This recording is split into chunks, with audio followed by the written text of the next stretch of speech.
Hey there, my technology loving friend. You are listening to this podcast either on a phone or a computer or a tablet.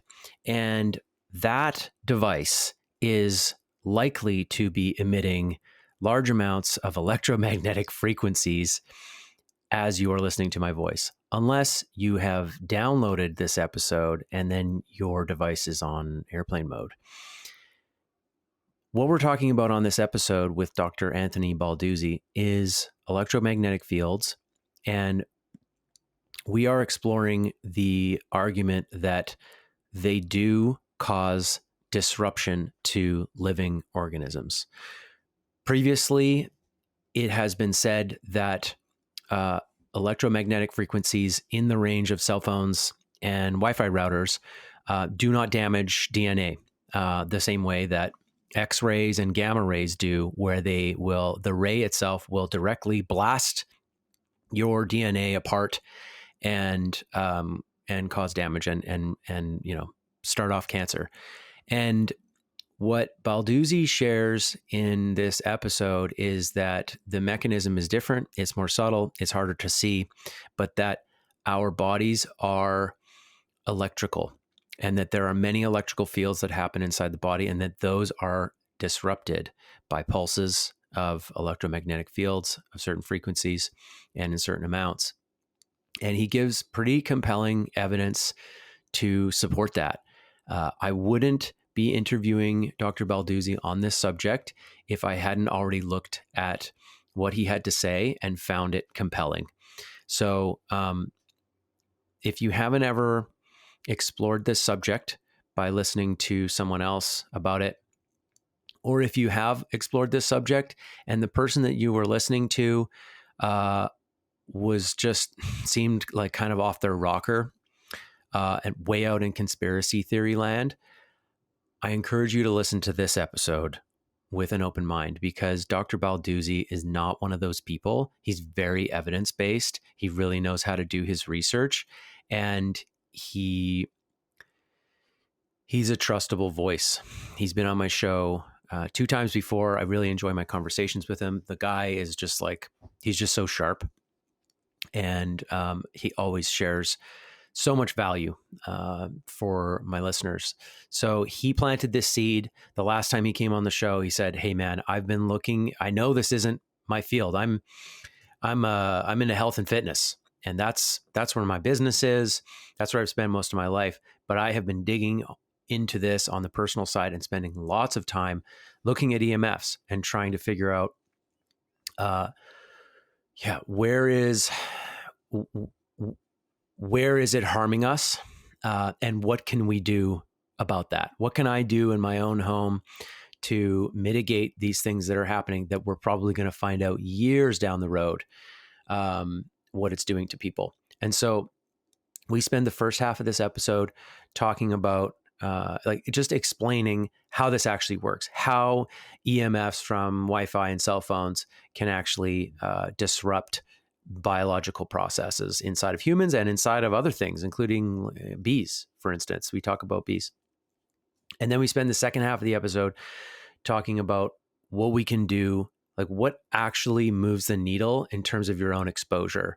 And do you have to shut out all EMFs altogether?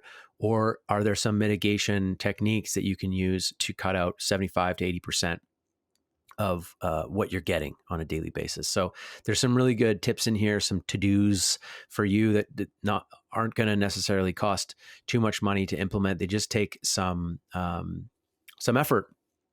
And I think this is a very empowering conversation. In the past, when I've looked at these things on the surface and wondered is this hurting us? I feel a little bit disempowered, wow, there's nothing I can do. But that's not the case. So listen all the way through the end for all of the different things that you can do to decrease your exposure and try to create a healthier environment for your body. There's going to be lots of links and books listed in the show notes of this episode, so that if you want to go deeper into this or you want to look at some of the evidence, it's there. What's happening in Evolving Man's world? It's summertime. I'm not running a lot of programs, but I am running programs for addiction. I've got the Freedom from Addiction Circle for Men that's going strong. And I've had a couple dozen guys move through that program in the last year and a half since I've been doing it. And it's been really successful. I've been really happy with the results the guys are getting in that. And I actually just put a call out. I'm not sure when I'm going to air this episode, but I did just put a call out to women to see if women want to work with me on addiction. And so if you're interested in that, send me an email, send me a DM through Instagram. If you're a woman who wants to work with me in an addiction capacity, if I have enough women who are interested and we can line up a time, I will start a group for women. So maybe it's already started by now. I don't know. But enjoy this episode, number 3, with Dr. Balduzzi on electromagnetic frequencies. All right. I am stoked to have an old friend from the podcast, third time appearance on the show, Dr. Anthony Balduzzi.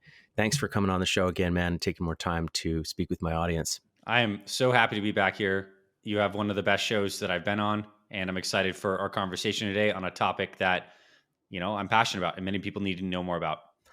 Yeah, this came up actually right at the tail end of our last episode. You said, hey, I've been looking into EMFs and really just trying to take an objective view at it, using the resources that I have that I've learned to sort through evidence and look at the science. And I'm finding some really concerning stuff about EMFs, electromagnetic fields, cell phones, Wi-Fi, and others. And I want to share that with you. So you sent me some stuff. I watched a presentation of yours. You sent me some documents, which we'll talk about on this episode. And watching that presentation convinced me that I should be a little bit concerned and I should take some measures to protect myself, just in case. Like it's probably worth the effort. Mm-hmm. And since then, we've had sort of a long lead up to this episode. I went and bought an EMF reader and started testing my phone in my office and my friends' phones and my Bluetooth headphones to see how strong do these electromagnetic fields get? And how is it inside my house? How is it in my daughter's bedroom? Mm-hmm. And found some really interesting and concerning stuff along the way. So I'm excited to talk about that stuff with you. I encourage people listening to keep an open mind. I don't see you as a kook in any way. And I think I like to take a balanced approach and look at evidence. And it's interesting trying to be ahead of the curve in the world, right? There's always a status quo and a mainstream. And how often have we found out that those in the mainstream were lied to or duped in some way because there was some kind of corruption and the public's safety wasn't really top of mind, And so you have to sometimes venture into territory where the majority of people are going to go oh, that's a conspiracy theory, or that doesn't, nobody thinks that, they might think you're crazy for going there. But sometimes that's what leaders do. And so it's interesting wading into this space. Mm-hmm. But I think it's worth it considering what I've seen and what you've shared. And I'm excited to dig into this with you. Well, I want to say a couple things as we do that beautiful preface. Is first off, what I do share will be based off actual research studies. We'll get into a lot of that, and I'm sure in the show notes, as well as if you choose to share the document I presented, as well as I'll give you links to a few books. There are literally over 30,000 published studies. We've been studying this for close to, I'd say, about 60, 70 years. A lot of it started around World War II is when we had a lot more radio waves out there. We started to look at the effects of this. So it's well established, the biological effects of different aspects of the electromagnetic spectrum. And I'll explain the mechanisms through which it does affect our cells. And also, I think we're kind of at the same moment in today that we were when cigarettes were coming about. When cigarettes were coming about, people were talking about oh, this is the physician recommended brand of cigarettes. It's not bad. Yeah. And that was the case for decades and decades and decades. And only now it's you'd be crazy to smoke and think that it's not harming your health. Mm-hmm. We're going to catch up here on EMF. And we're going to have to find a way to get this stuff to actually operate in our lives. We can't turn back. It's not like the phones are going to go away, or we're not going to transmit Bluetooth and all these smart devices aren't going to communicate. Yeah. What to take from this is that, okay, so we live in a world with so much non-native EMF that's exploded. I'm going to prove to you, hopefully, that there are biological effects with known mechanisms. And then the question is, what do we do about it for our homes and our kids? And how do we like limit our exposure, create healthier environments, and then proceed on without being like trapped in fear, but just also recognizing the reality of these fields? Yeah. Yeah. Yeah. I was talking about this with some friends this weekend, and I was saying that I was going to have the show, and a couple of my friends said, like, you know, just my own experience. And I know anecdotal experience is it doesn't weigh as heavily as scientific studies, but these guys are like, just my own experience when I'm away from my phone and I am like totally out in the woods or away from everything.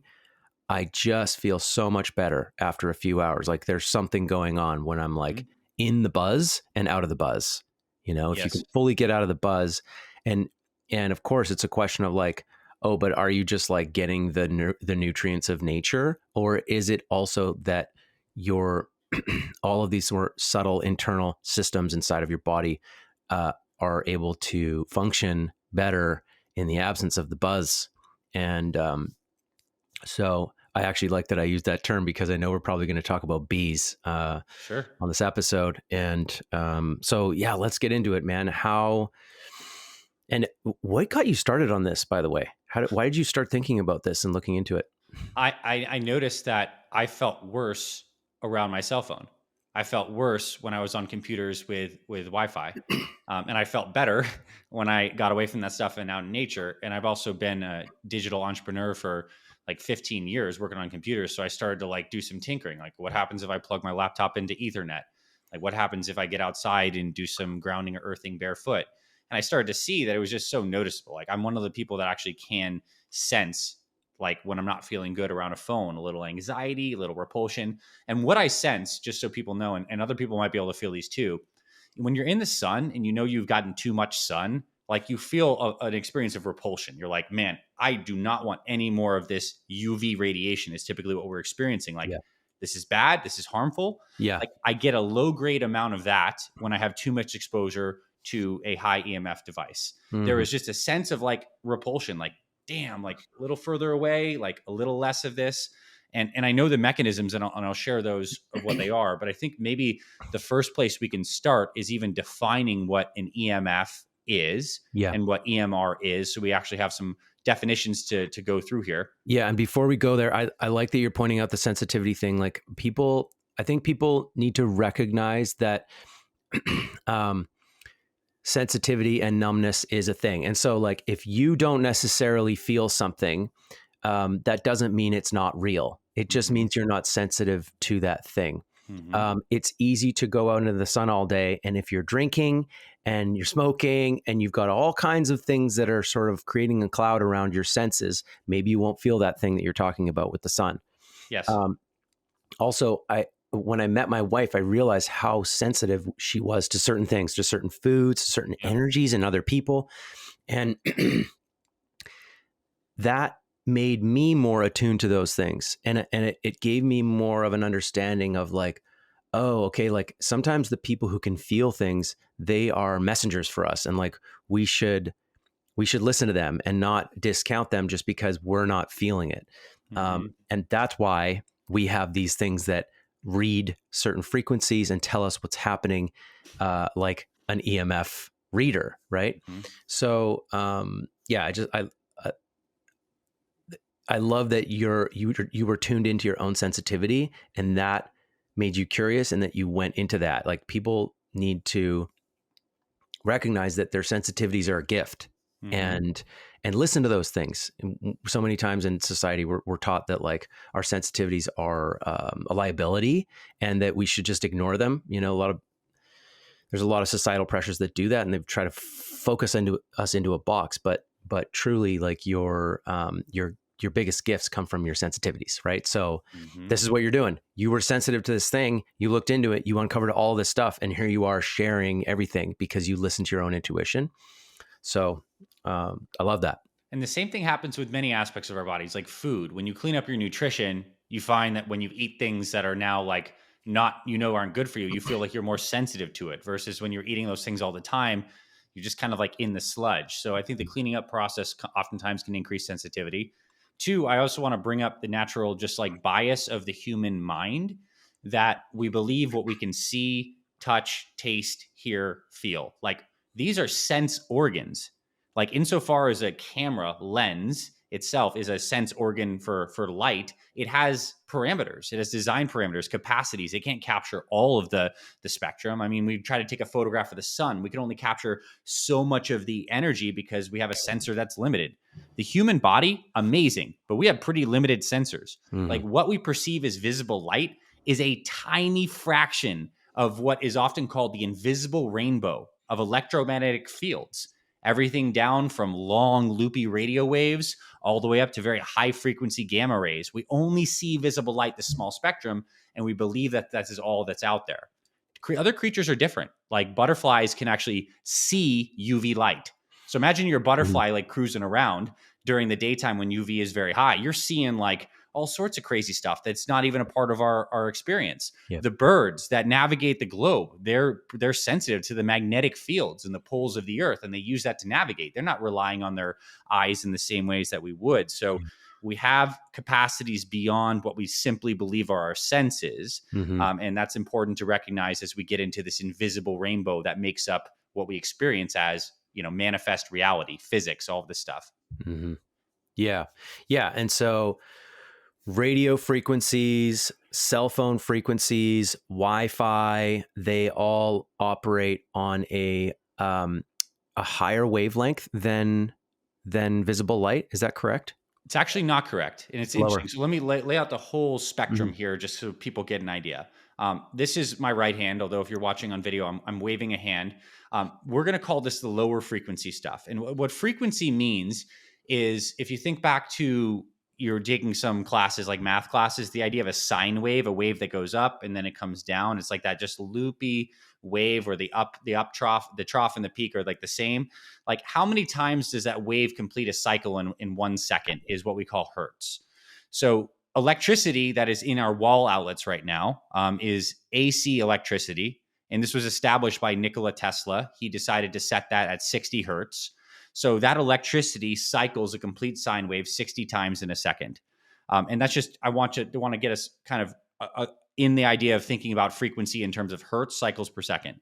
The Earth itself vibrates. It's called a Schumann resonance. The Earth vibrates at around 8 hertz. 7.83 is like the standard, but it varies based off of many factors.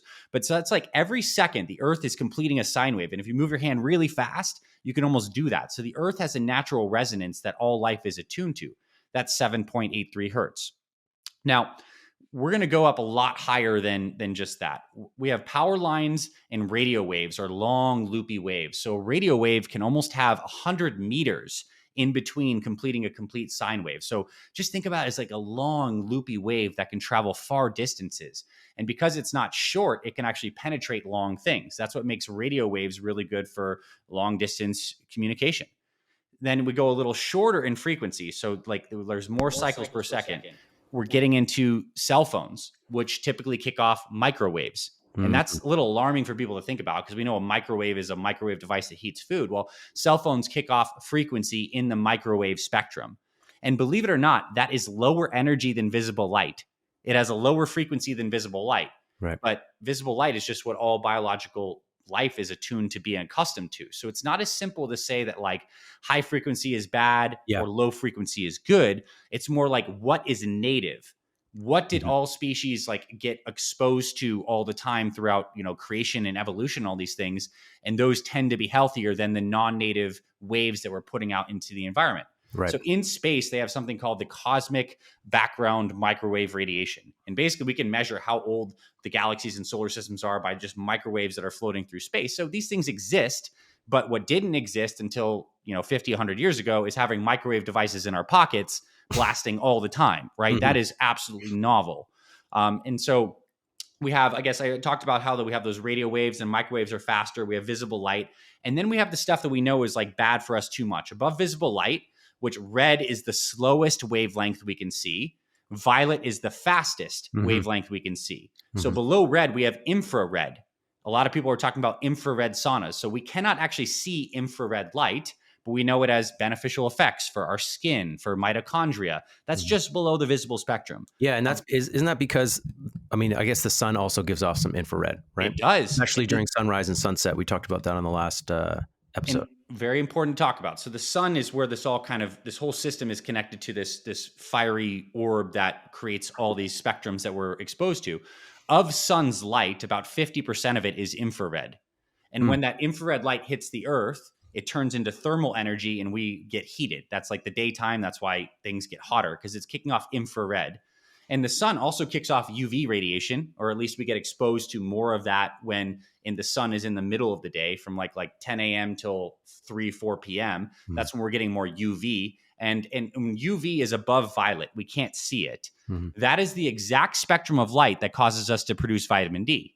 That is also the exact spectrum of light that can burn us, can damage DNA, and that can create cancer cells. And so tanning beds have UV light, microwave or cell phones and stuff are not putting that out. But that light starting at UV, above UV is X-rays. Above X-rays is like radioactive waste from nuclear fallout. Like gamma. Now we're getting to really fast gamma rays. Yep. All those are so high energy because they're so tight in frequency that they can just straight up break and damage DNA. Like when that high energy stuff hits DNA, it can cause a breakage of DNA. It can cause some of the covalent bonds that keep our DNA intact to break. And when that happens, that is the start of cancer. Because we have the blueprint that creates a healthy cell and proteins that come from this, et cetera, like gets damaged. And then when stuff propagates, it propagates improperly. So that's why we know, and like the dermatologists are saying, like, you don't want skin cancer, use sunscreen, and like that's all valid. Like, don't get too many X-rays, try not to get a CT scan unless you need it, and like don't drink the water at Fukushima. Like all that is like good advice because those are very high frequency things. So just to your question, I think it's important to kind of define that spectrum. It's all around us at all times. Yeah, that makes sense. So it's a linear spectrum that goes from really long waves to really high waves, and there's actually this sector in the middle that is our natural place. Visible light, infrared, right around there. And what's amazing? Okay, so get this. Like, start paying attention to this. It's so cool. Like, if you watch a sunset and you look at the sky, it'll give you, if you're in a cool place that has good sunsets, it'll give you the blue sky, and then it'll go down into like the cyan, and then into the green, and the yellow, and then the orange, and then the red. You get the full color spectrum of that. And so this light is around us, at all times. So we're meant to be bathed in these light frequencies, just not non-native high amounts of this all the time. Yeah. You had me thinking about sunsets in Maui at the top of the Haleakala volcano. It was like one of the most amazing things I've ever experienced. So, okay. So let's dive into wherever you want to start, like the studies or how you think, how you found that electromagnetic frequencies can be damaging. Like, where did you see that? I know where I want to go with this. Okay. I want to define one more thing in terms of talking about frequency, and then we're going to wheeze our way into the biological effects. Okay. So first off, we talked about hertz, right? The idea of 1 cycle per second, 1 hertz. The Earth vibrates about 8 hertz, 8 cycles per second. 5G that we're rolling out now that really started out around 220, and there's going to be a 6G and a 7G. These are generations of technology that is the infrastructure for the future. 5G is in the 26 to 71 gigahertz range. And a gigahertz sounds like a hertz, but 1 gigahertz is 1 billion hertz. So just think about this for a second. 71 billion hertz is a possible frequency in our 5G. And I told you that the Earth vibrates at 8. And is higher frequency like this inherently more dangerous? I'd say kinda, but it's certainly not biologically native EMF that we're meant to be exposed to. So just be aware. It's like all this stuff is being broadcast at all times. And that falls within the microwave range, right? In the microwave range, yes. Yeah. Yeah, and yeah, it's very interesting. And again, we're attuned to be okay with visible light and infrared because that's what the sun normally kicks out. The sun is not kicking out 5G microwave spectrum at all times, let alone as close to us at all times. Yeah, it's also interesting to me that like my generation, we were quite concerned about microwaves. Like at least me and my friends. Like I was born in '84. Yep. We were like, oh, like are microwaves like totally like nuking your food in a bad way? We were worried that that microwaves were stealing the nutrient value from your food, or that they were leaching radiation out of them, and that they were causing cancer. And I know that microwaves are sort of built to not radiate outwards, but it's interesting that like my generation was thinking about that and talking about that. I had a friend who wrote a paper about how like microwaves were contributing to the destruction of America and humanity, and but here we are like walking around with microwave emitters all the Exactly. time, holding them up to our heads. Yes, exactly. And they are producing the same spectrum of energy in the microwave range. And the Soviets actually did a lot of work on microwaves around the time of like World War II to Cold War. And microwaves, the way they work to heat food is they emit the microwave frequency energy. It causes water molecules inside food to spin and rotate. Right. And when the water spins and rotates, it creates heat, Mm-hmm. friction inside the food that heats it up. And turns out that water is basically as fundamental as anything we know to biological life. Our blood is based in water. The cytoplasm inside all of our cells is a kind of structured water. Water is this polar molecule of life that causes all these great things to happen. And when you mess with water, bad things can happen. We can create these things called hydroxyl radicals that can damage things. And EMF does have some effects on water. I want to get into this though by kind of talking about like how recent this stuff is. Like we basically started when we discovered AC electricity, which is roughly around like 1900, 1889. Mm-hmm. From then to today, we went through World War I, 1918, where basically we did a lot of like radio waves and telegraph stuff. And that was our way to like do long distance communication across seas very quickly. And then we started putting up radio towers. World War II, we got beefier. Like we did a lot of radar, particularly like on East-West Germany. And we beefed up our radar capacity around that time in the 40s, 50s. Then in the late 50s, 60s, we start throwing satellites up there. And now, we have a lot of satellites. We're on the brink of Starlink, which is going to be like 12,000 satellites launched, blanking us at all times. In the 90s, we got our cell phones, and those kind of like scaled with 1G, 2G, 3G, LTE, 4G, 5G, like the whole case of this. So we're like moving pretty quickly in terms of introducing non-native EMF that didn't exist 100 to 150 years ago. Mm-hmm. It just that's what's up. And now smart cities are around the corner. I'm sure you've seen like 5G towers that kind of look like trees and stuff like this being put up around shopping centers. The reason those exist now is because these higher frequency waveforms that are in the 5G frequency range, unlike radio waves, which are very loopy and pass through things, 5G waves are considered millimeter waves. They need to have lots of close relay stations because they're disrupted easily by objects. They don't penetrate as much. Right. So we need to put these all over the place to have things communicate. So it's like a lot of like high powered, very closely, densely packed small cell receivers all over the place. Mm-hmm. Yeah. Now, I want to talk about biological effects because I think we have enough background on some ideas of these waves and what they do.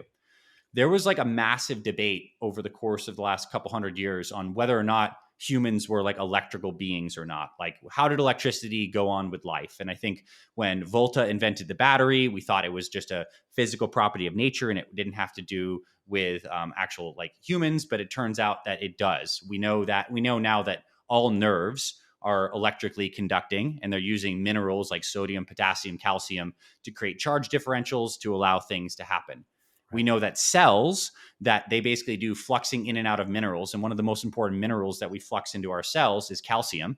That's actually what causes the heart to contract. We have these voltage gated calcium channels that open up. Calcium rushes into the cell, changes the cell's polarity, and it kicks off all these downstream effects.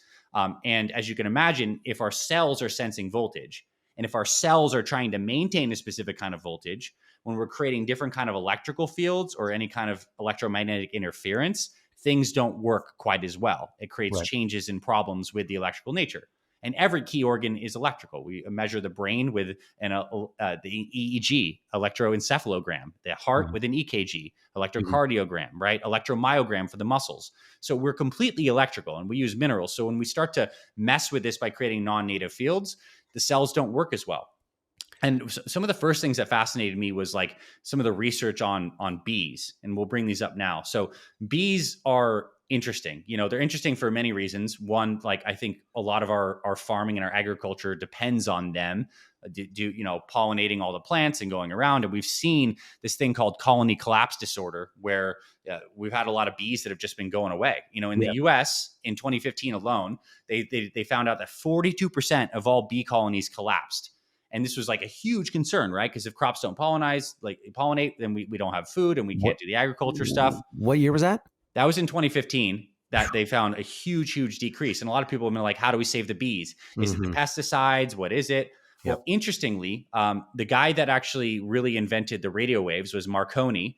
And Marconi, when he put up the first big radio towers in the Isle of Wight outside of the UK, they found something. They found their first thing of colony collapse disorder out there. It was called they called it Isle of Wight disease, where all the bees started to disappear from the island, and they were tracking all this stuff.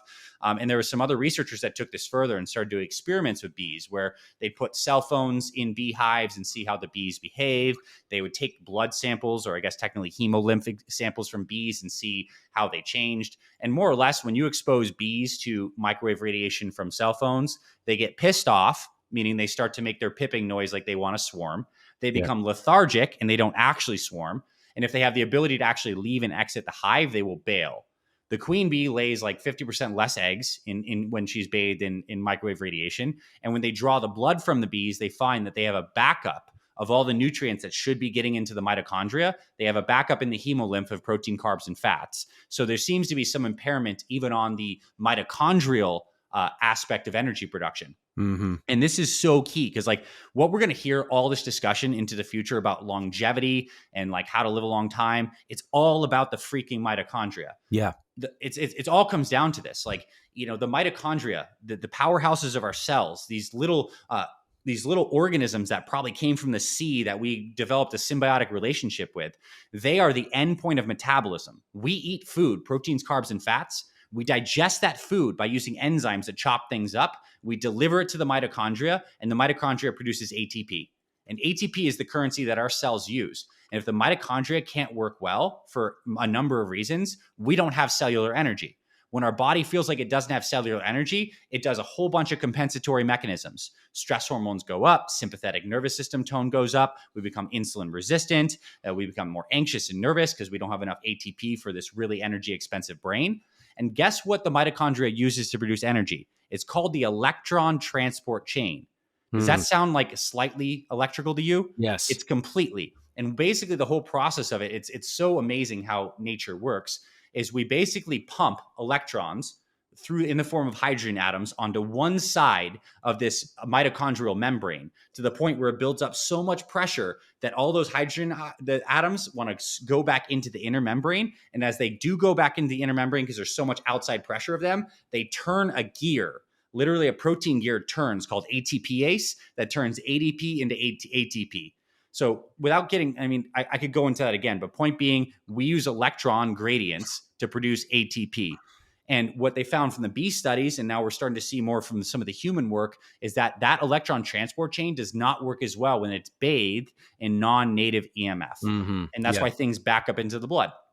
And there's a couple powerful books, and I'll stop after this. Like one is The Invisible Rainbow by Arthur Furstenberg. And this guy literally believes that the huge rise in diabetes and prediabetes is not strictly because we have a world that's bathed in sugar, but it's also because we're effectively screwing the mitochondria up, and it's like as big of a factor. I don't think anything is like one cause, multifactorial for sure. But this could be a big variable in terms of just like cellular energy production. Yeah, it kind of makes sense to me how EMFs are, in a way, like the last thing to be considered when people's health is perhaps being disrupted on a mass scale, which is happening right now, has been happening over the last many decades, because it's the most invisible thing. Yep. It's the quietest thing. It's the thing that you can only see if you buy a freaking EMF reader and hold it up. And even then, like, you can't feel that necessarily. Like, it makes sense that things like that are more physical, like sugar, that are getting more attention. But you can see how something like this would totally fly under the radar and disrupt things for years, and nobody would know. And certainly the people who are involved with creating those frequencies wouldn't want to look into that and expose that. But I totally hear what you're saying around, like, it makes sense to me that the body is electrical and that there's at the micro level, there's a lot of electricity happening in here. Even at the spiritual level, they talk about sort Yep. of these like energy centers in the body, the Sure. chakras, chi, that that this system is sensitive to massive, high powered electromagnetic fields. Like one of the first things that I learned when I took physics in grade 10 is that magnetic fields and electric fields can interact with each other through Yes. space. They Yep. can, if you bring a giant magnet next to an electric wire, it affects that, and vice versa. There is an interaction in the electric field and the magnetic field, and there doesn't have to be physical touching for things to be affected. People need to get that around how the electromagnetic fields work in the world, that like they interact with each other depending on their intensity and how close you get with two different fields. And this will get deep, but they may even be one thing. Like I think we treat them in our models as two different things, but we know anytime current is running in one direction, a magnetic field is formed around that. Right. And there's some physics models that believe it's just an electromagnetic wave with two axes, and these things both Right. moving always together, Mhm. in a sense. And remember, this whole Earth is a magnet. We have a north and a south pole. We have static electricity that builds up in clouds that discharges to the earth as lightning and then comes back up into the sky as ions that get evaporated from the ocean as sunlight hits it. So we are surrounded we're in a battery ecosystem of all these different currents naturally. So it's not surprising that our bodies are attuned to work with those. Mhm. Then you look at even like the Chinese medicine system, like acupuncture meridians. Not surprisingly, they line up on like the nerve lines for the most part and big nerve junctions. And the idea here is you put a little, a metal acupuncture needle in a junction in the body, and it creates changes to the nervous system and different things. And it's all based off of like the I Ching and a bunch of math that they figured out. But yeah, we're bioelectric beings is basically what it comes down to. Mhm. Now, here's some interesting stuff. This is not like actual clinical evidence. It's epidemiological evidence, but it comes from a 2011 book called Dirty Electricity. The Dr. Samuel Milhan, he's from Washington State Department of Health. And he basically started to look at all the data of like what happened in the US when we started to get really electrified, and like from 1920 to like 1960. And he was basically comparing like rural versus urban areas. And he found that like urban areas had a lot more disease, and they had these particular like new kind of diseases, like the equivalent that we call today of like anxiety disorder or chronic fatigue syndrome. And what he found, when the rural areas got electrified, they had even rates of disease, but beforehand they didn't. And specifically found that the rate of rural cancer, diabetes, and heart disease skyrocketed 3 to 5 times the previous levels when the rural areas got electrified. And that means the rural people didn't change their practices. They were probably still drinking their milk and eating their potatoes or doing whatever. But when electricity was introduced to these areas, they had the same amount of disease incidence of people in the urbanized areas. They find the same thing in India. Outside of like New Delhi in the 1980s, they did some studies, and the prevalence of coronary heart disease was 3 times higher in urban residents than the rural residents who didn't have any electricity, despite the fact that the rural residents, they ate more calories, they ate more saturated fats, which I'm not saying that's bad, but this is just noted in the study, and they smoked a lot more.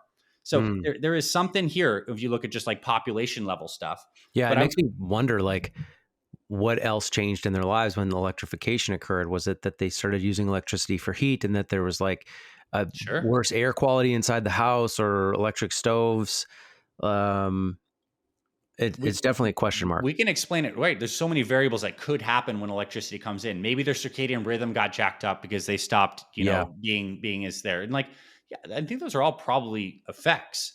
But when you see like such a high effect size of something that happens when you introduce something, there's obviously there's something What's going going on, on? right? Yep. Another thing about cancer is interesting. So it originates when you have a DNA damage, and then those cells go haywire and they have mutations typically of some of these tumor suppressor genes, and they start growing.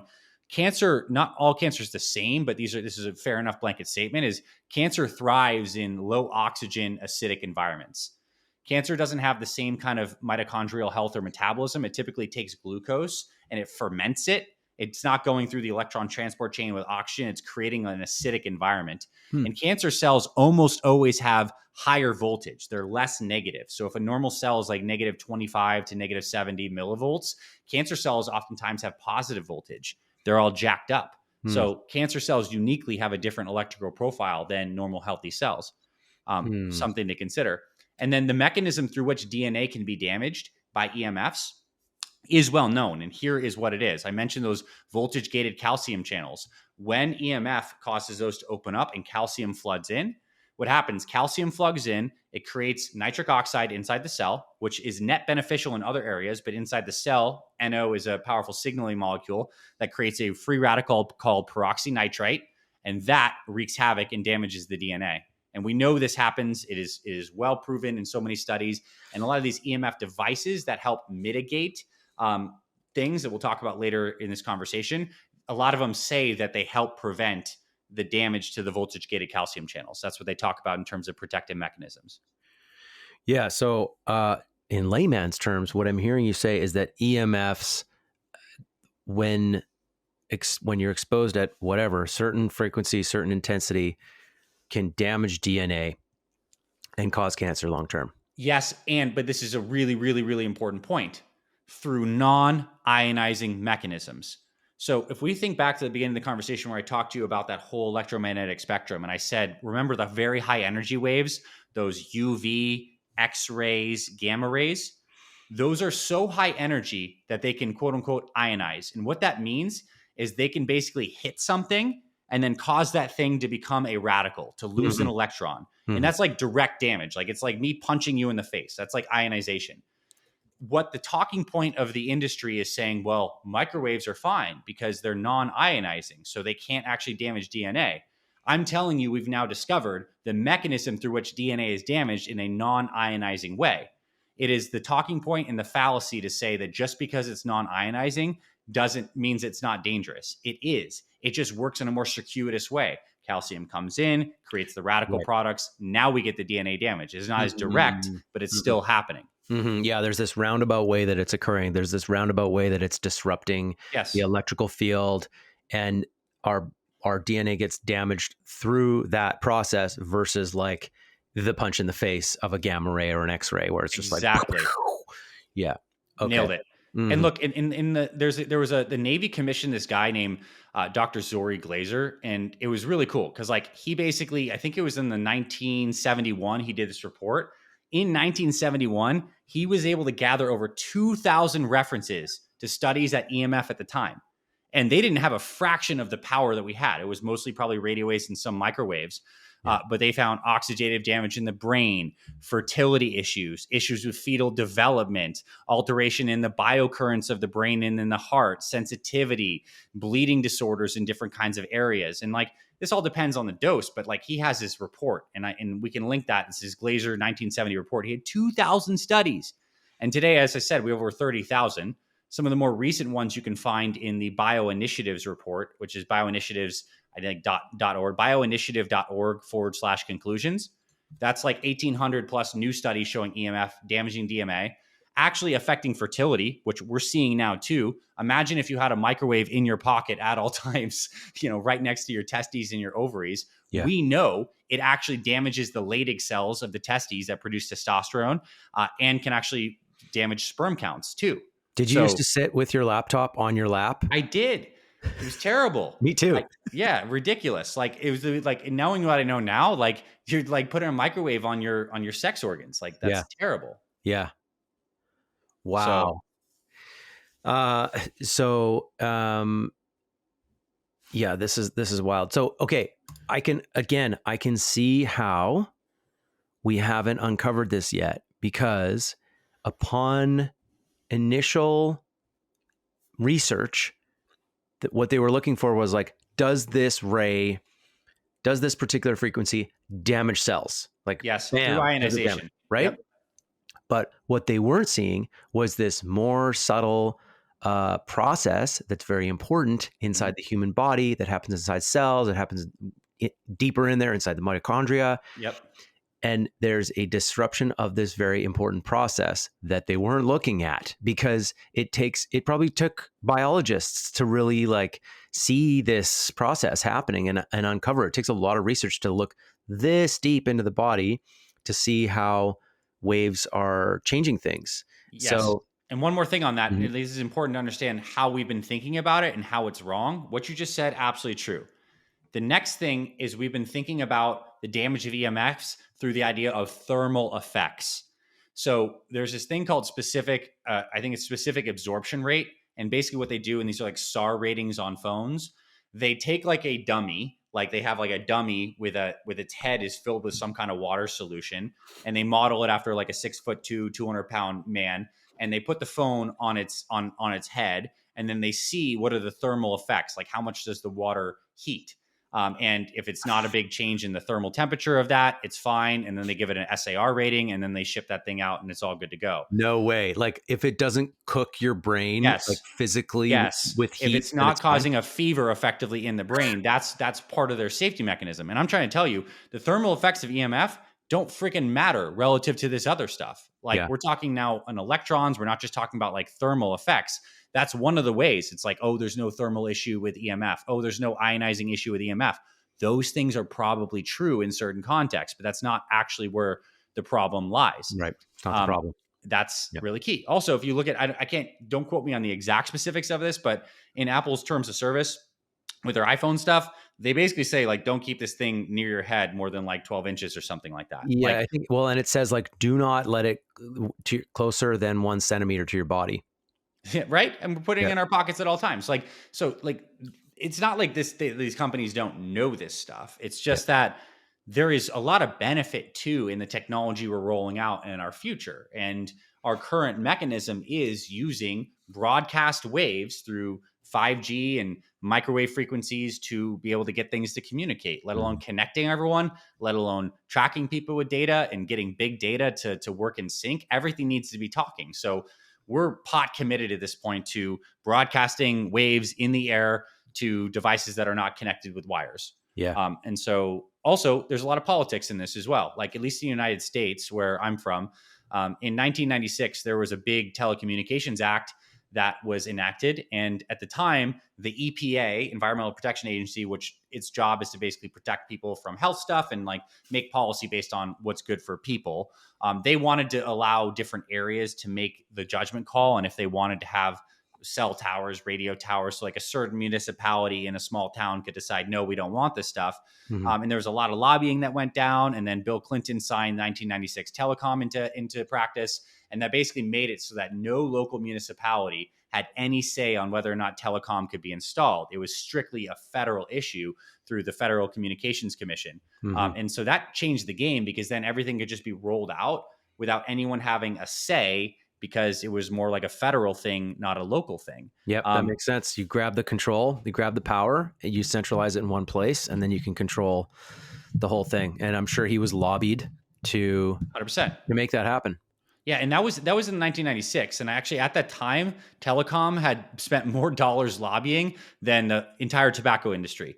So imagine what's happened since 1996, right? Yep. Insane how far we are. And I think the way these things are rolling out is like we are getting the tail end of the effects of like the product rollout. But like I'm convinced that we're working on 6G, 7G. Like the Mhm. infrastructure plans are deep here, right? Yeah. We're obviously, it's not, it's like they're winging Starlink and like satellite communication broadcast architecture. Like there's a plan that's unfolding, and I'm not putting on a hat and saying it's all evil conspiracy. I'm saying we're moving in a direction of more communication, which means more waves bathing us at all times. So, and there are the biological effects we've talked about. I recommend people who are still skeptical, like just look at all the notes and the research. Get Dr. McCullough's book, EMF'd. And even if you get it just for the appendix to look through the studies, great. Bioinitiatives.org/conclusions. My document, like read enough that you're like, okay, this is actually a thing. And then the final question comes like, well, what do we do about it? Like, what do we Yeah. do in our homes? Yeah. Yeah, one of the interesting things to me is that people were real. There was a lot of talk about 5G during the pandemic. Of course, there's lots of like weird connections occurring, but there were people freaking out about 5G towers being installed in their locale. Yep. And I'm sure all of those towers just got installed anyways, and everyone's moved on, and nobody's really talking about it. But what's interesting is that if you go and check your router, if you have a router that's like new in the last 2 years, and check the frequencies, there are 5G now. There's 5G and there's 2.4 gigahertz. And like nobody's talking about that. Nobody's freaking out about that. Like you have a 5G tower inside your house.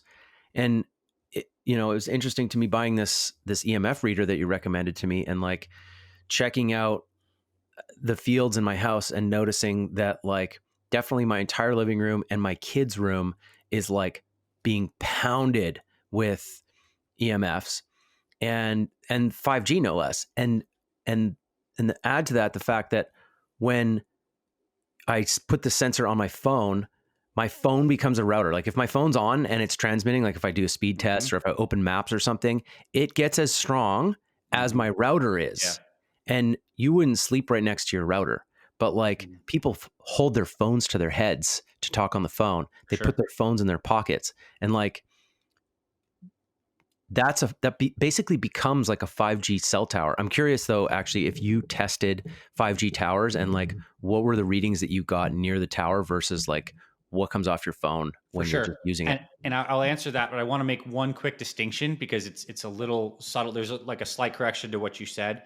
So the routers that we have, they typically have a 2.4 gigahertz or Yeah. a 5 gigahertz setting. And Yeah. you can choose between those. That's like same thing in the United States.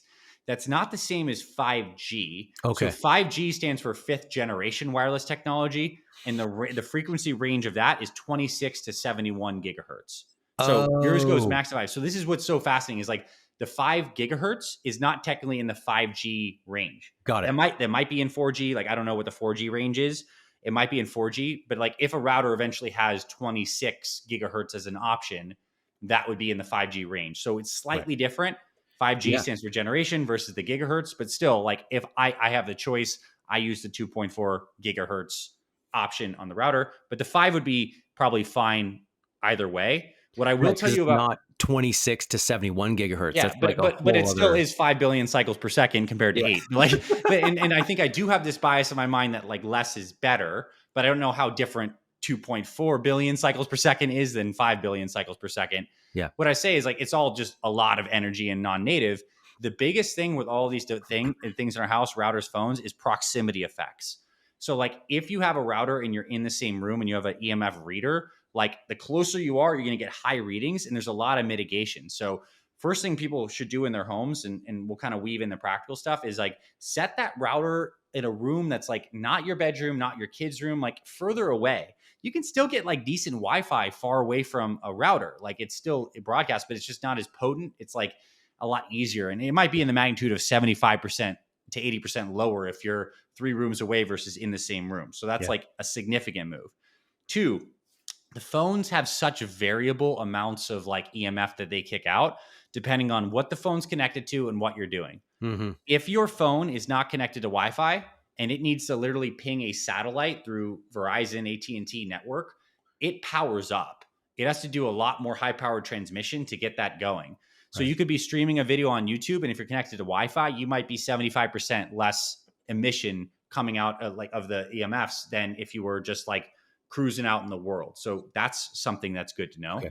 The proximity effects of the phone are pretty powerful. Like if you're just phones like not on airplane mode, you just have it normal and that's how you do it. And you put that phone 5 feet away from you, you can still hear it, Yeah. but it's not on your body. Effects are probably mitigated by about 75%.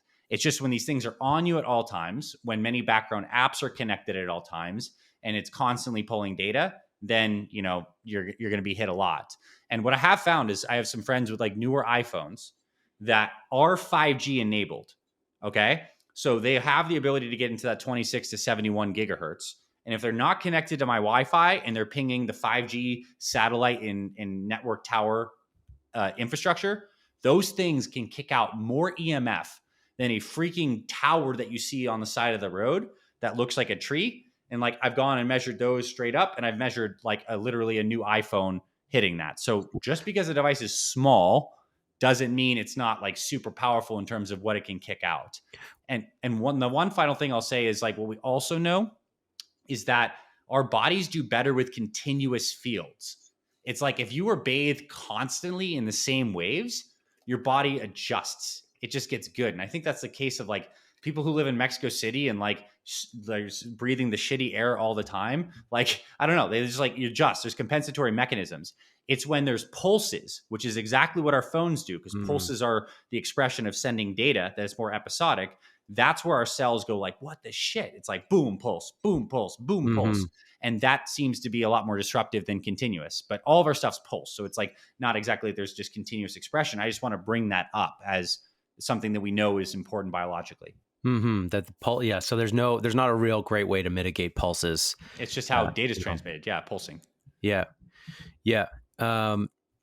So what's the highest reading you've seen come off a phone? I'm just curious, because it sounds like you were testing in a sort of smarter way where you were looking at like what happens when your phone really powers up and like hits the towers versus your Wi-Fi. I was doing a lot of testing off Wi-Fi. Okay. So there's different readers and they all have different, like there's many ways to measure EMFs, like, and they all have different units.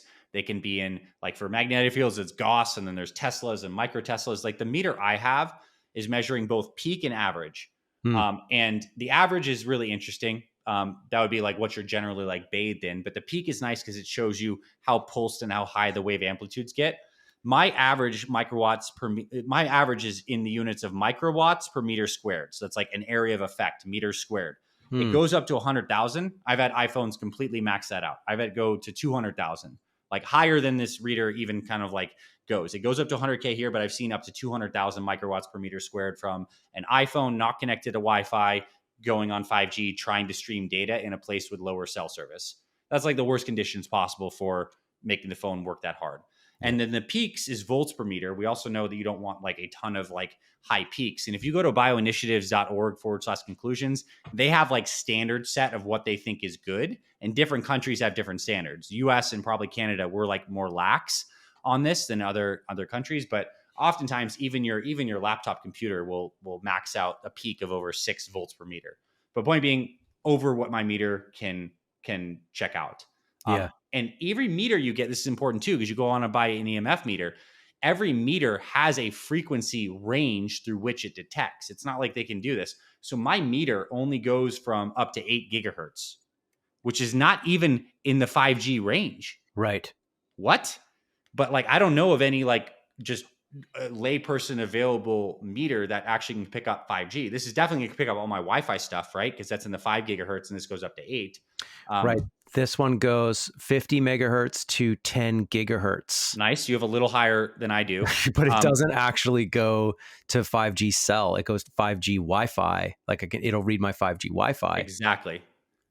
Interesting. Yeah. It was sold as a 5G detector. Yeah. And that's like marketing, but also you have the best one that I've seen in terms of how high the range goes. It'll go up to 11 volts per meter, which I have basically got 11 from a cell phone. I have a newer cell phone and noticed that I could get higher ranges from that than I could from my router. And yeah, I think I just want to pound home the message that you said about proximity, that again, like I took basic physics and proximity is it's like an exponential thing. And so like when you're standing across the room from something and you walk halfway towards it, you've the intensity has maybe doubled, and then you walk halfway towards that and it's doubled again, and then you go halfway again, it's doubled again. There's like a parabolic curve as you get closer to something. And so when something's really close to you and you move it just 1 inch more, you're exposing yourself a lot more than if you had just moved it an inch from across the room. And so like how I've been thinking about this is like, oh yeah, if I can get things an arm's reach away from me, if I can extend things away a little bit more, I'm actually taking a huge load off my body by just not having it like on me. And we haven't talked about Bluetooth yet, but like That is something that I've been thinking about in my home. Like, okay, where's the router? How can I like put it far away? How can I sleep further away from the router? How can Yes. I shut the router off at night so that we're not bathing in it for like 6 hours while we're not using it? That's the kind of thing that I've been thinking about over the last few months, and it's I've been doing that's enabled me to do what I can. Well, just think about this. Our sleeping environment, we might spend 1/4 to 1/3 of our lives in that environment, 7, 8 hours a day, whatever. If you can just optimize that one spot, which most people probably have their phones not on airplane mode next to them with whatever apps they had open there. And so like that's just a huge area of improvement. Even get the phone because you can still hear the phone if it goes off, someone needs to call you or whatever. You put it away from you and you optimize that environment, huge. Yeah. Yeah. So airplane mode at night, Wi-Fi off at night. Wi-Fi off at Phone. night is fine. Like I had the previous house that I just sold. We had our Wi-Fi on all the time. It was just so far away from the bedroom that there was no meaningful difference on or off. So that's how Right. like distance affects. If you have a reader, you can tell. Yeah. But if you want to turn the Wi-Fi off, you can get an outlet timer that just switches it off, or just unplug it. That's fine. A lot of people have like these smart homes that have a Ring doorbell synced to the Wi-Fi or some kind of Bluetooth temperature Yeah. sensor. So that could screw it all up. Security. So I'm just Yeah. telling you, like maybe you're fine as long as your bedroom's far away. Um, and you can also make bedrooms safer with shielding paint too. So our daughter's bedroom was right sharing a wall with the laundry room that had the router and stuff in it. We painted that thing with the shielding paint, which kind of like if you wear like a lead apron when you get an X-ray, like certain metals can deflect or absorb EMFs. It can reduce it by like 80-90%. Yeah. I got So some right here. I still haven't painted. I'm going to do the same thing because my daughter's that's exactly it. wall is on the other side of the router. And this is the stuff. What I found out is that mostly this is used for inside guitars because Hmm.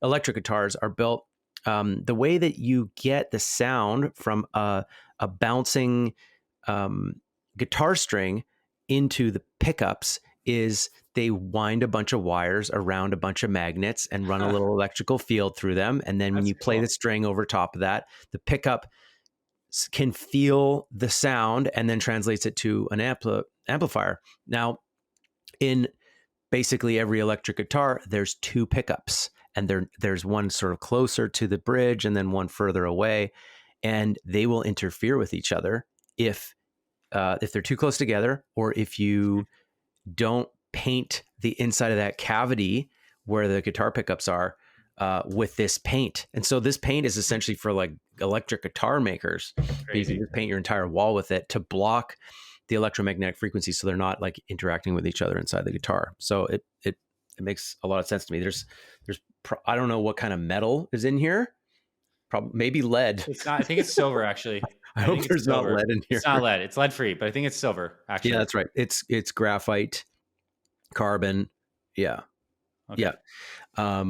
So that makes sense. And yeah, there's another piece that you and I had talked about, which is, where do you spend your days? Do you work on the internet, and how can you mitigate that exposure where you're just, you're holding your phone in your hand, you're standing next to your router in your office, and you're spending 8 hours a day bathed in your Wi-Fi.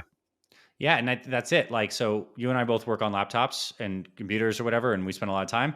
I mean, if you're on a device and you work on wherever your home office is, if you can Ethernet hardwire that sucker in, like it changes the game. You just reduce your exposure massively, and you get smoother connection.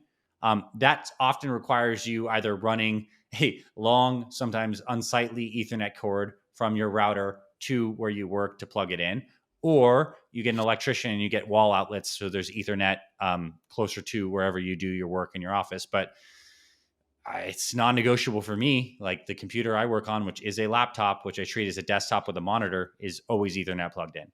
Now, look, if I'm traveling and I am obviously don't take my Ethernet cord like everywhere, I'll put the laptop out on, a table, and I will work on it on Wi-Fi for the time I have. But that is like the exception, not the rule. Mm-hmm. Yeah, that makes sense. And again, I'm glad that we waited so long to do this episode, because in the meantime, after I watched your presentation, I was like, okay, I'm going to try to do some stuff. And it took me a long time to figure out all the right bits and pieces and test everything and get my freaking barn operating on Ethernet only, especially because I want to have my phone with me while I'm on my laptop. They're both Apple, which is a little bit trickier to get bits and bobs to do things that are unconventional. But I finally eventually got a Ethernet switch that runs 2 separate cords over to my desk here, and then a transfer thing that goes into my USB-C on both the laptop and on the phone, so that I'm off here. And yeah, that gives me some peace of mind that like I spend so many hours a day in here, and I'm not just like the router before this. The router's like right there, and I'm just sitting here all day. Meanwhile, my computer, I'm touch. If you're working on your laptop, you're like literally like your head is within 1 foot sometimes of your computer, and you're touching it for this many hours. So I also recommend to people that they get a wireless keyboard or plug-in keyboard and a mouse. I'm not sure actually how much these things transmit. Remember we were talking Small, before the like call? way small compared to other things on wireless mouse and devices because they're shorter range, not as much data, but they do. Like if you want to be really good, like I have wired keyboard, wired mouse. I mean, sometimes it's unsightly if someone doesn't want to go there, like pick which things you want to optimize. But kind of like if I was like actually measured, I was playing like on my Nintendo Switch like a couple years ago. And I was like, I wonder how much this Nintendo Switch kicks off because it's obviously transmitting via Bluetooth to the thing. And it's like, it's a fraction of what a cell phone is, maybe 15-20%, but it's something. Yeah. And I think I'm many actually, people may have had the experience of you're holding your phone in your hand and you're doing like watching videos on Instagram or social media or whatever, and your hand can get a little numb too. Like just start paying attention more. Like you'll feel this stuff. Like it messes with your nerves. I actually just tested my mouse and my keyboard while you were talking, and the effects were negligible, which is good. But you know what's interesting that my friend Sean has these headphones that go over his ears that are Bluetooth. And we tested those, and they were cranking out like 5 volts per meter, which is as much as his cell phone. In your head at all times. Let's talk about that. We're on the AirPods, Bluetooth, wireless headphone revolution. I would never. And I'm sure the people who study this stuff would never do that. It's freaking brutal to be able to take so your precious temporal lobes of your brain, like these suckers right here, you're putting like basically a non-native electrical field in the inner ear around those at all times. Inside. I can't tell you what's going to happen, but I can tell you it's not what the body was designed to experience, and probably not awesome. The convenience is probably not worth it, folks. Wired headphones. I know it sucks, but it's sorry to break it to you, but honestly, the Apple AirPods are not cheap. And by the way, if you're ever on a call with someone and you're on Apple AirPods, the microphone on those things actually sucks. Like if I'm on a Zoom call with somebody who's on AirPods, they always sound worse than if they were just on their computer microphone. So many reasons to not stick Bluetooth devices into your head. Yeah, let alone your kids too. So here's the thing. I have my daughter likes to watch some shows on this little like Amazon Fire tablet. She watches this turtle show. She freaking loves it.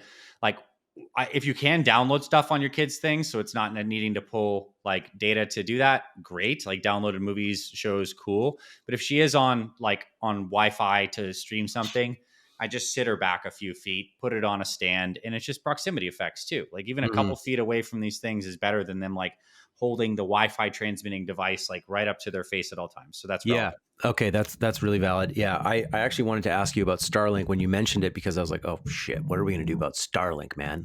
But now that we're talking about proximity, I'm kind of putting it in the right place in my mind, I think, and I just want to check this with you. Is that a big concern that we're wrapping the planet in close range satellites that are beaming signal down, or again, is it like a proximity thing? Like you don't have to necessarily worry about that. We What's should so worry more about. fascinating is those things have receivers. They're transmitting from A to B, and I guess blanket projections too. I don't know too much about like the satellites themselves and how broad versus focal they're transmitting things, but it's going to have effects. I mean, we have an ionized aspect of the atmosphere. It's going to change a lot of dynamics. I'll say like natural substances shield stuff. Like so if you're living in a place where Right. there's mountains and more trees, like that has a good beneficial effect on creating like a shielded environment around EMF. I wouldn't be Mm. surprised if homes in the future have some kind of shielding aspect on the roofing itself that is preventing your home from being bombarded by all the satellite stuff when you're in the home. Like we're going to find ways to use understanding of science to create healthier environments, knowing that we are bathed. But I could see it even having effects on like maybe even on weather patterns if we get enough satellites in some aspect, if it changes how the upper atmosphere works. Like there's going to be far ranging effects that we can't even appreciate yet, but we'll figure them out. Yeah, and the poor bees and everything else that's alive on this planet, Yeah. uh, getting getting hit with that. I just pray that that it doesn't have that strong of an effect. We will Um, get used to it. Like I think like as long as pulse is tough, but like creatures do adapt to it. So that book I mentioned, The Invisible Rainbow, Arthur Furstenberg, he's like the guy in this space who compiled a lot of the research and inspired me to like get more technical about my understanding. He goes far. He's the guy who thinks that like the prediabetes and diabetes may be the mitochondrial issue, and that's why we're seeing it. He also states in the book that the major pandemics that we've had throughout the history corresponded with the biggest rollouts of EMF technology. oh, So so that's why there was all of this hoopla about the 5G. Spanish flu 1918. This is when we did World War One first generation of rollout. Like, and Mhm. then the 2020, next 5G rollout, new introduction. And we do know that outside of us tampering with things, humanity tampering and doing EMFs, when the sun has changes like solar flares, minimums, maximums, different coronal mass ejections, like that changes the kind of energy that's hitting the earth. And it does have biological effects on all organisms. Like certain Right. people are sensitive enough that they can tell when storms are coming, they can feel different pressures and electromagnetic fields coming through. So, yeah, I mean, all this electromagnetic soup, whether natural or unnatural, is dynamically changing our biological experience and environmental experience. We're just like accelerating it and doing it in a way that hasn't been done before. Mhm. And one more thing is, I know we've covered a lot of ground. I want to mention is earthing and grounding. We Mhm. hear a lot of people saying, "Man, just like take your shoes off, get barefoot," and like that is a good practice. And I want to explain why. There is a really good book called Earthing by a guy named Clint Ober. And I read it many years ago. And the whole premise is like basically get your feet onto natural surfaces.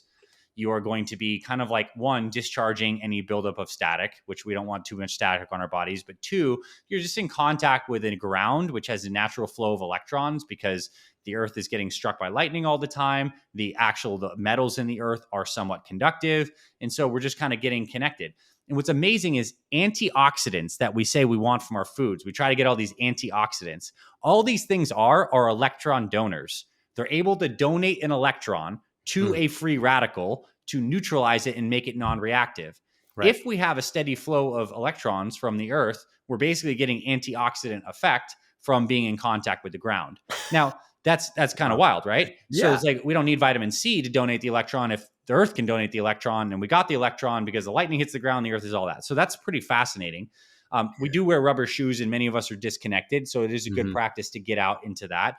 But two, and this is fascinating, red blood cells, right, are like they're as fundamental to human life as anything we know. They carry the oxygen. They're so unique. What I think is cool about them is they live for 120 days. I think it's poetic. So you get 3 cycles of red blood cells every year. Hmm. They're shaped like little donuts. Like in physics, they call that shape a toroid. They have like a donut kind of shape, and Mhm. they have a negative electrical potential on the outside of it. Now, when things get messed up and we're disconnected from grounding and we just have too much negative electric fields, those red blood cells clump up, and they clump up into something called a rouleau formation, Rouleaux, rouleau formation. And those are clumped red blood cells don't move through capillaries well enough. They don't exchange oxygen well enough. And what Clint Ober actually showed in earthing and has all the microscopy studies as well as a lot of work on athletes is that by earthing, you reestablish the healthy charge on your red blood cells and they unclump. They Hmm. become healthier. Hmm. So it's like even our blood cells themselves are sensitive to the electromagnetic effects. And it turns out that it reduces inflammation, speeds up healing, as you can imagine, when your blood cells are like getting nutrients and oxygen more to tissues that need it. And so I think of grounding as like a red blood cell blood clumping kind of like antidote, as well as antioxidant. Wild. Yeah. So you get outside, you stand on the earth, and you get antioxidants into your body, flowing into your body, which unclumps your red blood cells and makes you healthier. It sounds like science fiction. Who would have thunk it? But like all this stuff you can look up. We know the Wow. mechanisms. Yeah. Yeah, this is great. I'm like writing down. I have this like, what can people do section in my notes. And I'm just like adding things as we talk. I have a few more things if we're on this topic. Yeah, I'd love to talk about like phone cases and squares and stuff. I had a friend here this weekend who had a little square, and I'll get the name of his particular brand. He had a little square on the back of his phone underneath his case. Mm-hmm. And we were testing his phone. No difference. The back of his phone wasn't putting off at nearly as much frequency as the front of his phone. But maybe I was testing wrong, but that's what I was seeing, is that like there was some, it seemed like his phone was transmitting from the front. Interesting. My understanding is sometimes some of the receivers on the phone are actually coming off the sides in terms of how they develop them. So that's something just to know. Yep. But like, there are a lot of companies that have a lot of stickers and different things that say they do different things. I have them. I buy them because I figure, why not? I'll spend the $100-$200 to just put it on the thing that's with me at all times. Yeah. There's a couple companies that I'm not affiliated with, but I have their products. You can see this is my iPhone. I have two different things in the back of this, and I'll explain both of those. Mm-hmm. This bigger one right here is EMF Soul. And what they do is they created a resinous material where they took like probably some natural substance with like metal, and they designed something in a petri dish. It does prevent the calcium channels from opening when those cells are bathed in EMF. If that works in an actual human, I don't know. As a guy who can feel EMFs, I still feel that if I'm on my phone for a long time in an environment where it's kicking out a lot of EMF, I still feel negative effects. It's not like Goldilocks, it's all cured.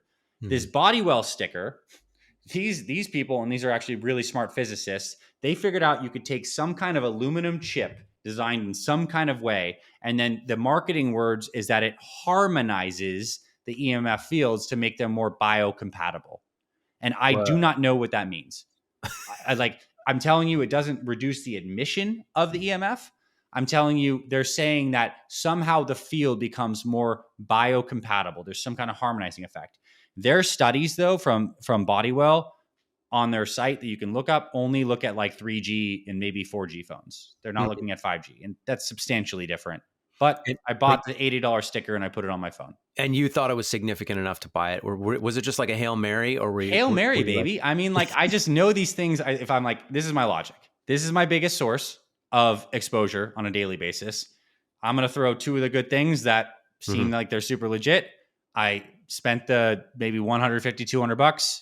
It stays in my case for forever. I just get one of these like plastic cases that those things can go in. And I still go through the same practices of trying to keep it away, mitigate it. But like, it's something, man. I mean, I have them on my laptop too. I figure like, because I know the science and the biology of all this, it's worth me investing a couple $100 just to put it on my main sources and then like call it a day and still do all the mitigation that I can. But why not? I mean, if you have the disposable funds, like try them. They could be total scams, but I wouldn't say it doesn't give it peace of mind that it makes it all good, but it's something. Yeah. I'm in my own mind, there's jury's still out on those particular things. But an interesting note just for people to know is that like some people have these pouches that they put phones into, and somebody shared on the island that I live on, everybody has like a huge signal group, and somebody posted a video in there that said like, hey, I have this case, this pouch that I put my phone in to block the EMFs, and I have a reader and it was like blocking, and then I got a new phone that transmits 5G and it was not blocking anymore. Something about the frequency or intensity, or maybe just the pouch, was again made for different frequencies, but people should know that. I have a pouch from a company called Project Darkness. When I go out, I put the phone in the pouch. Mine does not have 5G enabled. It does basically eliminate all the signal when the phone is in that pouch.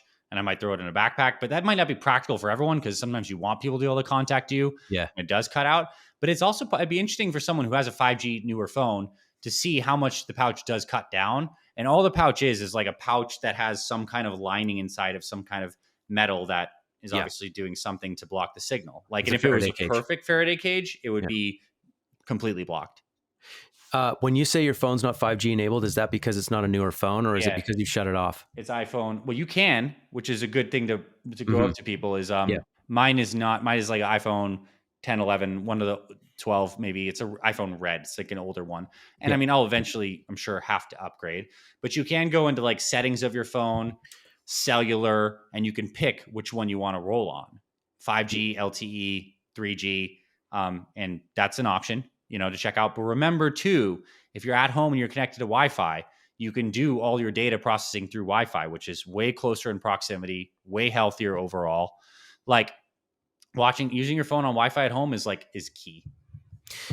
Yeah, I ended up getting a new phone this year because I don't store stuff in the cloud really, and so I have like a lot of stuff on my phone, and so I needed a bigger hard drive. And it took me a while to figure out how to shut off the 5G, but I did finally figure it out because there was something about my phone having multiple SIMs, and I had to like select the right one to like get in there, and then tell it to shut off 5G and to only rely on LTE, which is I guess 4G. Yep. But that's something that I did as well that feels a little bit better. And then I went through my Wi-Fi routers in the house and in the cottage, and I just disabled the 5G network. I now realize after our conversation that the 5G in 5 gigahertz is 5 gigahertz.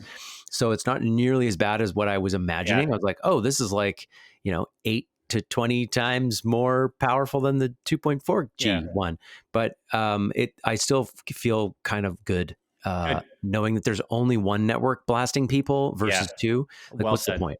100%. And this is something that is in some of the new terms of service with companies providing routers. I don't know what companies you guys have in Canada, but like Cox and AT&T and some of these other ones, like in the future, the plan is that when you get a new router, and this might be a couple years from now, that those routers are automatically going to be opted in to act as small relay stations for the local 5G in your neighborhood or region, so they can use your router as like a public utility. And at that point, those things will be straight up 5G enabled. Yeah, I remember that actually they started trying that out in Vancouver when I was there like 5 years ago.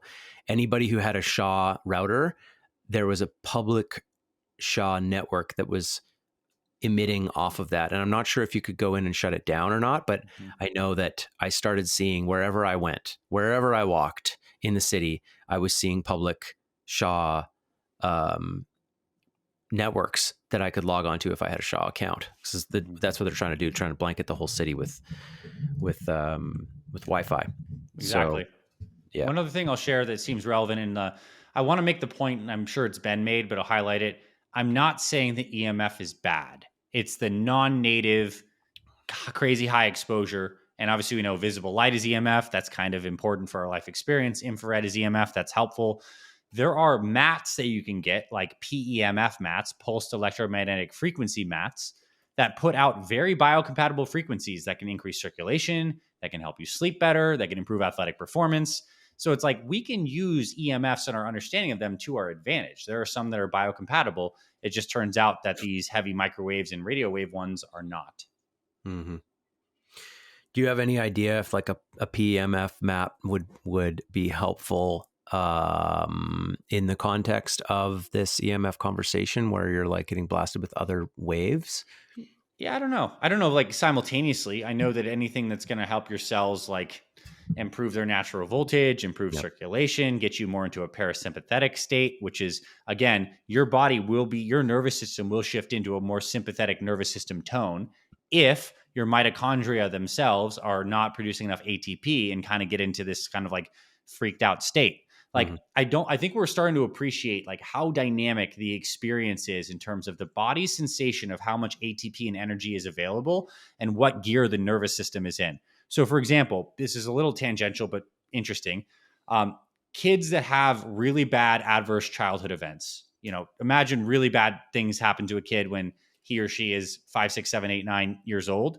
We now know that causes that traumatic event, that is a mental emotional event, causes epigenetic changes that leads to their mitochondria getting into almost like this weird survival mode where they don't produce nearly as much ATP as they were in response to the trauma. They almost come like suspended animation. They just don't produce as much ATP and they're not working normally. So it's like trauma happens, the body downregulates its fire for energy producing capacity.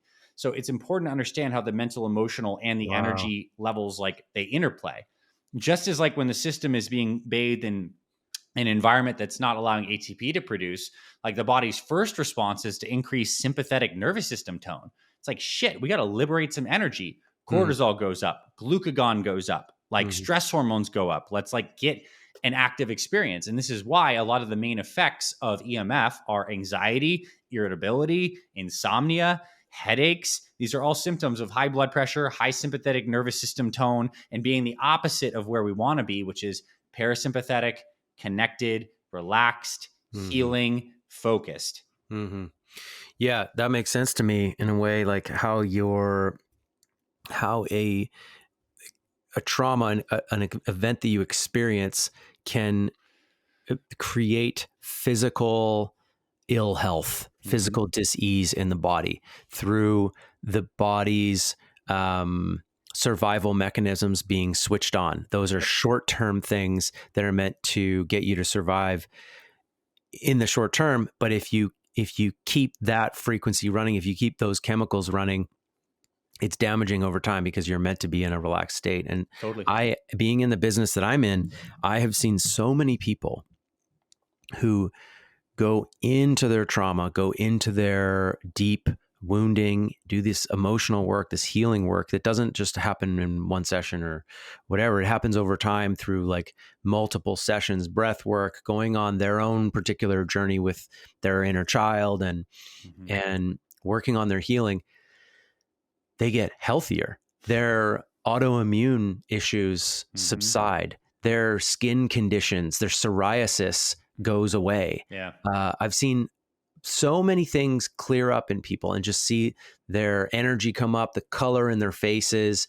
Um, they drop excess weight that they were carrying from doing this work of whatever it looks like for them to work through trauma, right? To like go to that stuck energy in the body and meet it with safety and bring some healing to that. It brings physical healing, which is like magical, but it makes sense considering what you just shared.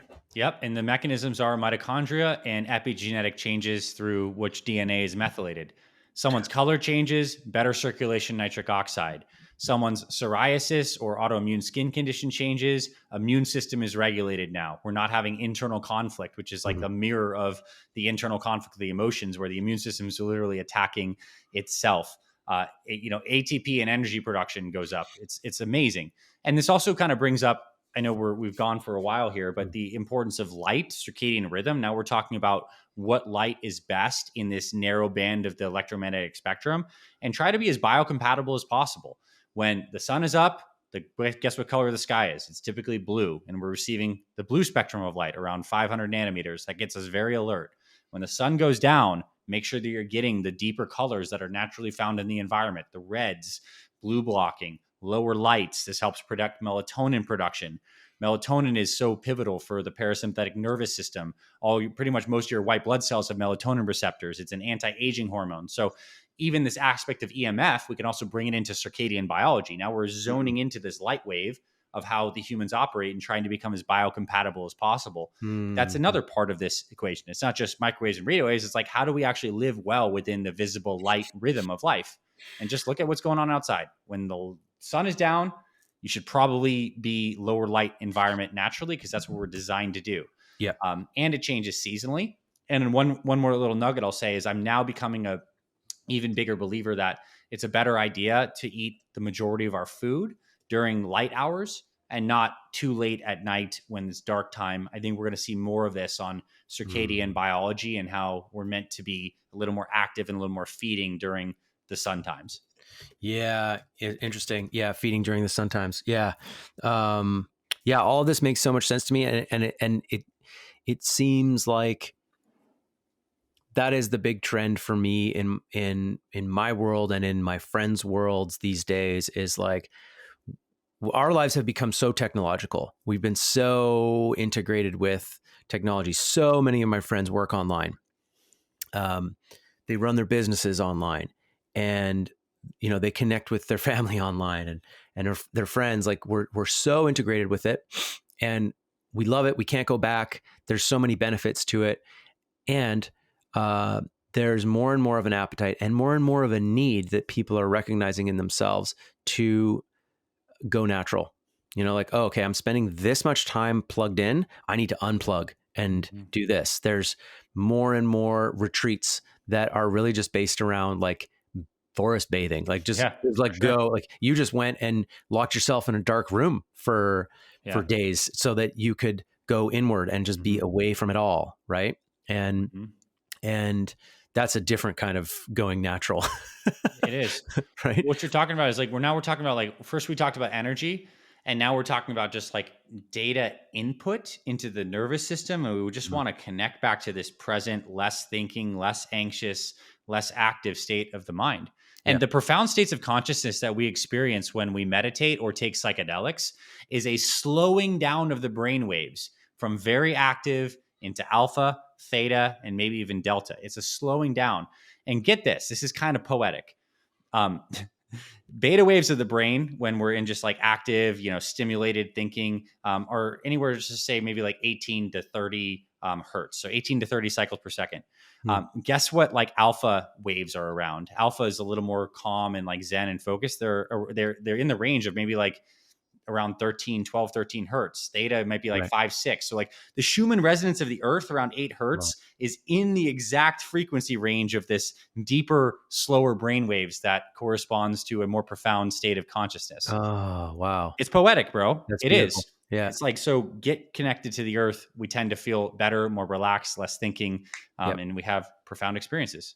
It's crazy, man, how impactful just connecting to nature is these days for people like us. Like, I had some friends here this weekend, and all we were doing the whole weekend is like chopping wood and loading it into my truck, and then like getting it to the woodshed and piling it for winter because it's better to do that in the spring so that you can let it dry.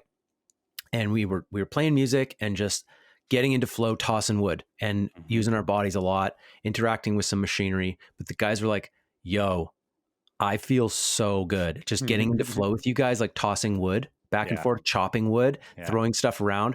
My body's exhausted, but I feel so good right now." And we had Yeah. we also had a sauna like every day, cooked Sounds so ourselves good. and cold dunks. But like one of the guys said, dude, you could run retreats here where guys just like pile wood for you and they would pay to come because like he was Yeah. like, the life that I live right now as an online coach is like my medicine is this, like piling wood with you in the woods and like going hunting. And I was like, man, isn't it crazy that like our grandfathers or our great grandfathers literally had to like go hunt to get food in some cases. Like they had to go kill an animal and drag it back and do all the things just to survive. And we are paying to go on like hunting Yeah. experiences Yeah, for sure. because that's what makes us feel alive. Uh-huh. It's just the world that we live in. But message, I guess the moral of that is like,